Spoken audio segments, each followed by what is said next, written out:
All right, I believe we are live. So, hello everyone. Good morning or good afternoon if you're based in Europe like me. And welcome to this new Rain Live. I'm Matteo Lardo, Rain's Europe analyst, and today I'm joined by my colleague Matt Orr, our Rain's Eurasia analyst, and we are gonna talk about guess about what all the crazy stuff that has been happening in Russia over the past week or so.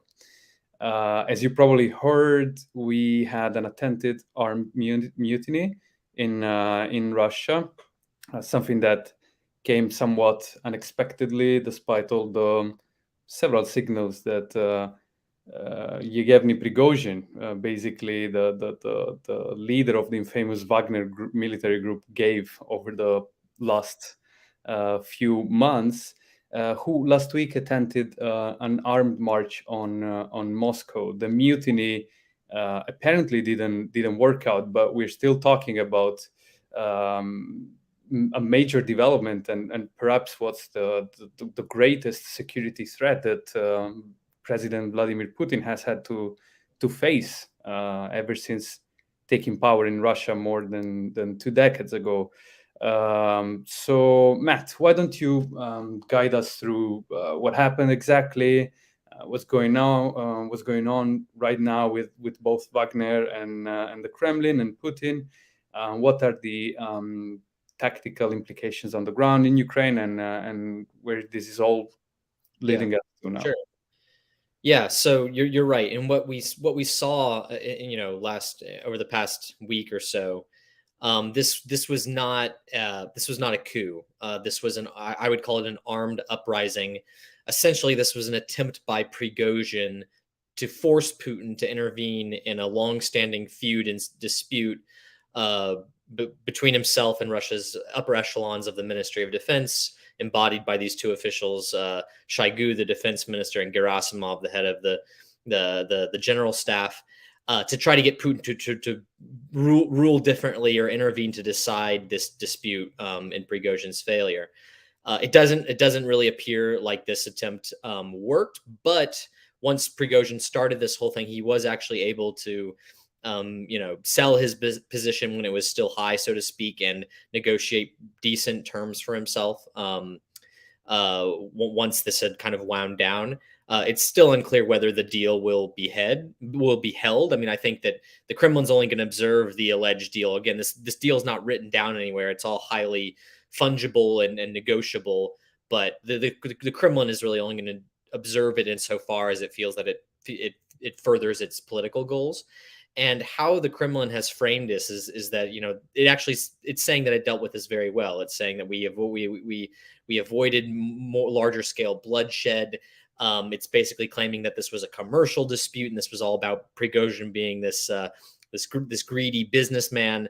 And so it's not about real differences with regards to the leadership of the war and Russia's strategy, etc. And so they really tried to diffuse all that. And on the one hand, yes, you kind of indicated that this was a threat to Putin's power. I think it's indicative of kind of the brewing long-term political issues that Putin has with regards to justifying the rationality and the strategic benefits of the war. On the other hand, it's a bit paradoxical, but now Putin is going to use this event to actually strengthen his position, and he's going to remove Prigozhin and the Wagner Group as this as a very clear power center that was actually opposed to a lot of the Kremlin's actions, and removing the authority of that power center is actually going to improve Putin's position domestically, I think. And so I think that's really important to kind of recognize here. And again, Prigozhin did not try to overthrow Putin. I call it an armed uprising because Prigozhin didn't make mass calls for the army to rise up and leave their positions on the front and join him in the march on Moscow. Prigozhin didn't try to conduct political machinations within the Kremlin itself to like remove Putin. So it really never was intended to remove Putin or challenge Putin in that way. And so I think that's definitely important to recognize. But I guess my question to you about it is about the reaction to all this. And I mean, I've seen some statements by European leaders, and a lot of them seem to be saying that, look, oh, this is a sign that this is the sign of Putin's weakness that we've been waiting for. This is a sign that we actually need to double down on our support for Ukraine. And this is so important in the context of the upcoming NATO summit that we have fairly soon. What I'm really looking for at that NATO summit is just that the Ukrainians, of course, want some sort of progress on their NATO aspirations. Even if it's still very far away, and even if it's a very kind of tentative thing, they want it fixated in some way. But the problem for me there is that what NATO seems to be saying is that Ukraine can't get in until after the war is over. Well, if you're Vladimir Putin and you hear that, then you go, oh, then I guess all I have to do is just continue the war, and that means Ukraine is sabotaged from getting into NATO. And so that's why I'm particularly interested in kind of what you were talking about privately with me earlier today, which is the European Union also kind of looking to say, what can we say about our security commitment or guarantee to Ukraine? And so I guess just generally, what are your thoughts on kind of the state of Europe's reaction to recent events, and kind of where do you see European sentiment going with regards to Russia, Ukraine? Yeah, no, I mean, in terms of European reactions, you're perfectly right. The idea is that this is a sign of weakness for the Russian regime, and in Europe, basically everyone is legitimizing their support for Ukraine. Look, this is working. We start seeing the first cracks showing in Russia. We definitely need to double down on the support for Ukraine, but at the same time, reactions have also been particularly cautious from Europe, also drawing some criticism from some of Ukraine's closest allies. And this is because clearly they are dealing with a regime that is like the more unstable it gets, the more dangerous it could become. Let's not forget, Russia is an armed nuclear power, you don't really want to corner a leader at the head of a country like that. So I think this is the approach in general in Europe. It's relatively cautious on Russian internal matters. But when it comes to supporting Ukraine, you're right. Perhaps the only thing they seem to all agree on is that any eventual NATO membership for Ukraine will not come for as long as the conflict continues. The European Union, per se, already 1 year ago granted the candidate status for the European Union to Ukraine. And that, of course, is a good sign of political support and economic support. But Ukraine needs certainties from a security point of view. They need security guarantees so that they know that if they will continue to exist as a sovereign country after this conflict ends, depending on what this country will look like after eventual peace deals, they'll need to reconstruct. And to do so, they need to be sure that Russia won't invade again. They need something that not only will help them defend against Russia, but also deter a Russian invasion. And of course, NATO membership is the one thing that would actually play this card.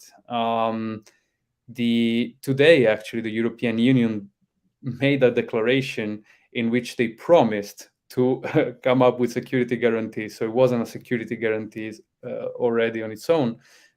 Basically, they promised to do whatever it is that they're doing already right now, providing money, providing weapons, providing training, and continue doing so on a long-term basis for at least the end of towards the second half of this decade, and committing to this sort of support. But of course, when it comes to security guarantees, it's NATO that will play the really key part here. So we have European NATO countries having different opinions of the path ahead on this sense. We have Poland, the Baltic countries, Ukraine's closest European allies, pushing for a fast track NATO membership for Ukraine.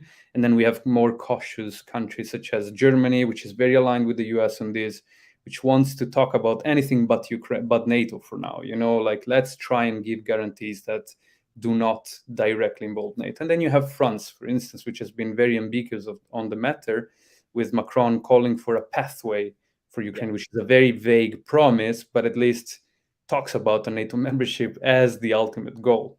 And then to complicate things even more, you have those countries that seem to be completely opposed to something like that within NATO. the same ones that have opposed Sweden and Finland joining the alliance, and we're talking about Hungary and Turkey, those will probably put up a fight for a Ukraine membership too. So within the possible the options that are currently being discussed, there are also potential solutions outside of a direct NATO membership. For instance, von der Leyen herself, the head of the European Commission, proposed a sort of um, relationship between NATO and Ukraine modeled after the relationship between the US and Taiwan, for instance, sort of like a vague commitment and continuous supply of weapons to increase the sort of deterrence towards a possible invasion, but that wouldn't do too much to actually change the status quo. Other people talked about the Israel model, which is very similar. Again, providing weapons, but the situation is completely different. Israel is a nuclear, very well armed country surrounded by neighbors that are not necessarily a match in terms of military powers, whereas Ukraine is dealing with Russia. Right. So there are different options there. Yeah, right. I think everything you just laid out there is really useful, and I think that this topic is so important because it seems like a lot of people in the West seems kind of eager and willing to talk about Ukraine's reconstruction, and they also had a recent conference all about that. But unless there's a solution to this part of the issue, it to me at least it seems like a lot of that discussion is kind of premature and detached from any true idea of what the on the ground reality is going to be when or whenever Ukraine that reconstruction can start. Because for me, it would make no sense for the West to start pouring in these billions of reconstruction dollars only for Russia to reinvade a year, 3-5 years later, right, and kind of render that all null and void. And so, yeah, I mean, I think that particularly, right, if we do have an idea of what's going to happen with Ukraine and NATO, but that's why I think these non-NATO discussions and options are super interesting because at least from the Ukrainians' point of view, they're starting to put a lot more focus into these non-NATO options because I think they're worried about their NATO aspirations not really going in a pace that's suitable for them. I guess we should move on a little bit to just talk about the implications of this. Maybe the economic implications of this. Can you say a little bit maybe about the energy situation in Europe and how it's changed as a result of these conversations? And then, looking forward, I know that you've also written a lot about the relationship between Europe and Russia vis-a-vis Russian gas and how Ukraine is, presumably these questions are interlinked with Ukraine continuing to ship that Russian gas to Europe. So, I mean, what are your thoughts on that? Yeah, no, that's a very good point. I mean, we saw how the main sort of, so to say, drivers that had been building war fatigue in Europe, and we are talking about the energy prices and inflation crisis directly related to the war in Ukraine, have been easing significantly over the past months. Energy prices are now lower than they were before the war in Ukraine. Inflation is still high, cost of living is still high, but it's coming down. Of course, at the cost of lower economic activity, monetary tightening, etc. But Europe seems to have found a way around those that were basically the main pressure points identified by the Kremlin to win over European unity when it came to supporting Ukraine. So all this, of course, is easing, but we still have a very tight demand and supply balance when it comes to natural gas, and the balance may shift very easily one way or another. It's difficult to predict another energy crisis like the one we had last year, but we're not out of the woods yet, that's for sure. And of course, the gas still transiting, which sounds like a paradox, but some Russian natural gas still pass through Ukraine and goes into Europe. It represents about 5% of the total demand for European countries, and we are nearing the end of the contract that allows this gas to pass through Ukraine, which will end at the end of 2024. By then, we'll also have a significant easing of the global tightness when it comes to natural gas market, because new supply of LNGs will come online, mostly from Qatar and the US. So Europe is not in a terrible situations. But then again, when it comes to reconstructing Ukraine, giving a good source of financing, it's important for the country. And the transit fees, we're talking about billions of dollars every year from Russia, could be one sort such avenue for financing. Is that even feasible to see negotiations happening anytime soon, even years after the conflict ends between Ukraine, Russia, and Europe? I'm not very optimistic about that, but I want to hear your opinion. Yeah. Yeah, I'm not particularly optimistic about it either. I mean, if you just look at the ways that Russia and Ukraine have tried to work together to continue economic activity, I'm thinking of the grain deal in particular. We see that it's under constant strain. And then if you look at the ammonia pipeline that was recently destroyed, right? It's kind of another one of these hints that, of course, there's the possibility of any sort of economic interlinking between Ukraine and Russia ending. And so I think, right, at least now, it seems to me quite doubtful that that agreement can be renewed. But I mean, there's potentially reasons why the Ukrainians would want the revenue and could be interested. So it remains to be seen. But I think that that question and others is precisely a reason why anybody listening to us now should go look at our other analytic products at rainnetwork.com. Continue reading our analysis of these and other issues. And we absolutely look forward to having you at our next one of these discussions. So thank you so much for listening to our discussion, and we will see you next week.